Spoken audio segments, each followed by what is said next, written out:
গাছপালা কিছুই নাই। কি করা হয়েছে? আলা আরদিন বাইদা ওয়া আফরা, সাদা লাল মিশ্রিত একটা সমতল ভূমি বানিয়ে দেওয়া হয়েছে। উঁচু নিচু বলে কোনো জায়গা নাই। লাইসা ফি আলামুন লিহা কাকুরসাতিন নাকি, শুধু তাই নাই, ওটা খোলা সাদা রুটির মতন বানিয়ে দেওয়া হবে। ময়দানকে রুটির মতন বানিয়ে দেওয়া হবে। কেমন রুটির মতন? আপনার বোন, আপনার বিবি, আপনার মা যে খোলানে রুটিটাকে পাকায়, এর তলাটা যেমন চিকনো হয়ে থাকে, সমান হয়ে থাকে, ওই রকমই আল্লাহ পৃথিবীটাকে সমতল বানিয়ে দেবেন, সমান বানিয়ে দেবেন। আর বলে কিছুই থাকবে না। শুধু তাই নয়, যখন মানুষ কবর থেকে উঠবে রে, উঠার সময় প্রথমে তারা দেখবে আরে পা পুরো নাঙ্গা অবস্থা হয়ে গেছে। গাছপালা পশু পাখি তো কিছুই নাই, নাই নাই, এগুলো তো দেখতে পাচ্ছি না। পর্বত নাই, খাল বিল কিছুই নাই, কিছুই অট্টালিকা কোনো বিল্ডিং কোনো কিছুই নাই। তবে নাই তো নাই নাই, তারা যখন তারা নিজের পরনের দিকে তাকাবে, এই অবস্থা খুব খারাপ, তারা উলঙ্গ অবস্থায় উঠবে, কারো পরনে কাপড় থাকবে না।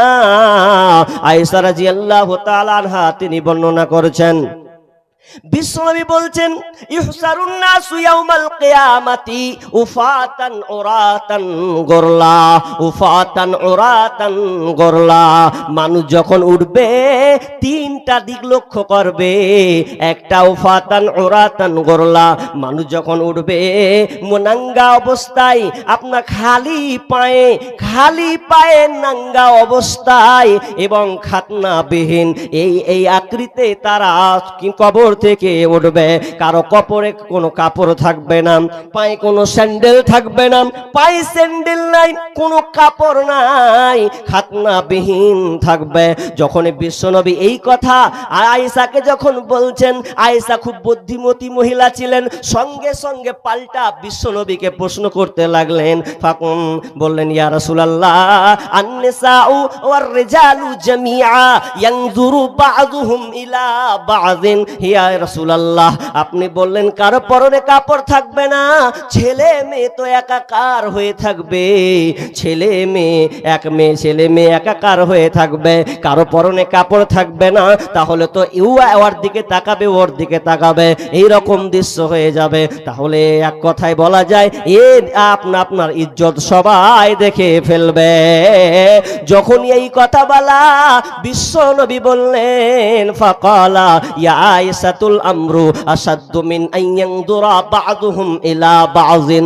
হে আয়েশা, তুমি যেটা আমাকে বলেছো যে এর অপর দিকে তাকাবে, এটা কোনো মতে নয়। মানুষ এর অপর দিকে তাকা তো দূরের কথা, এটা থাকবে না, বরং তারা বিভীষিকাময় পরিস্থিতির মধ্যে থাকবে। দেখ কথায় তারা নিজেকে বাঁচার জন্য ত্রাহি করবে, কি হবে আমার, কি হবে আমার, ওই মানসিকতা তার মাথায় কাজ করবে না। কেমন কাজ করবে না? ওই মাথাতে ওই বুদ্ধিটা খেলবে না।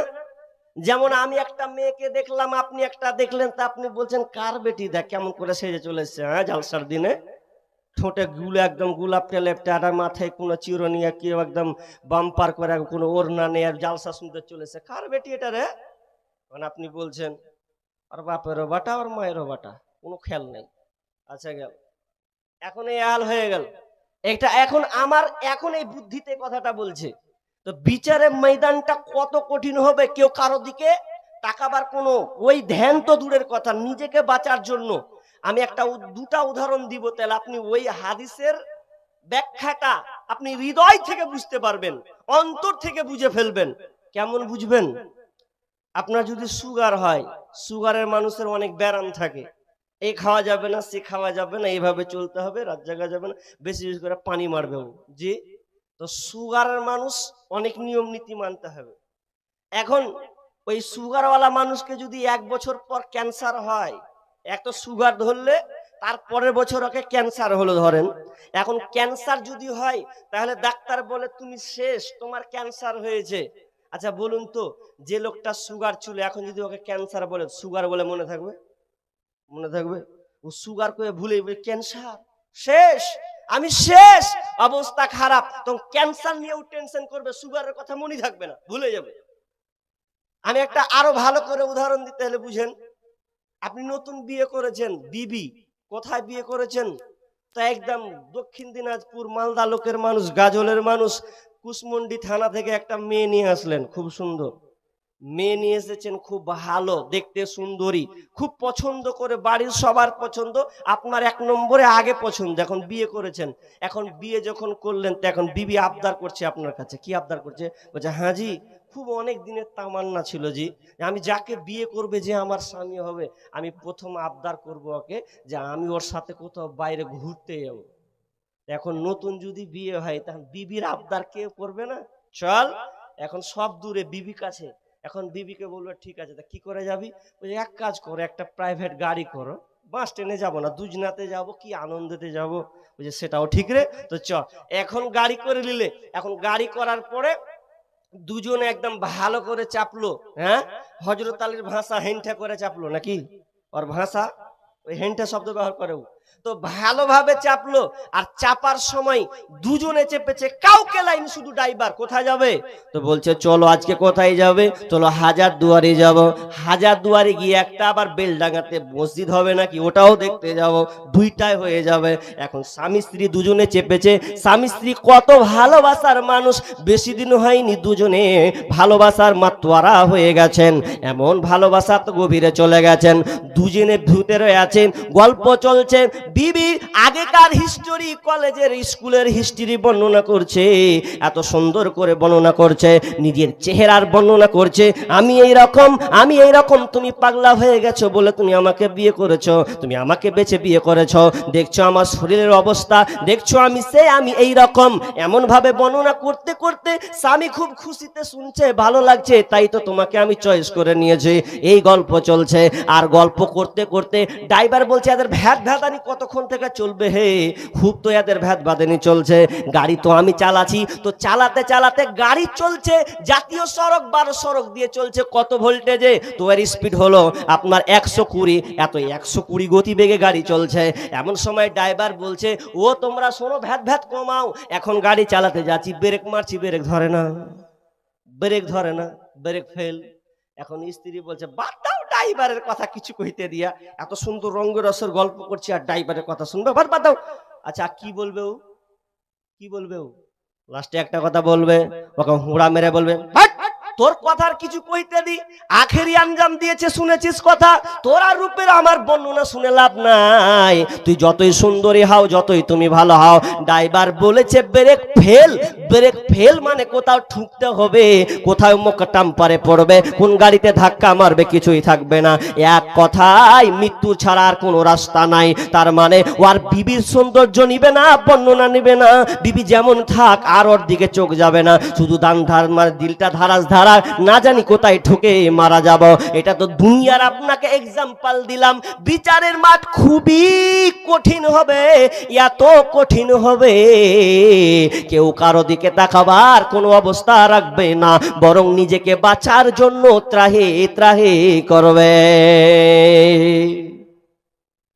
বিষয়টা আরশের ছায়া, লম্বা আছে, খালি তর্জমা করে দেবো লাস্টের বেলা জানা সময় না পেলে।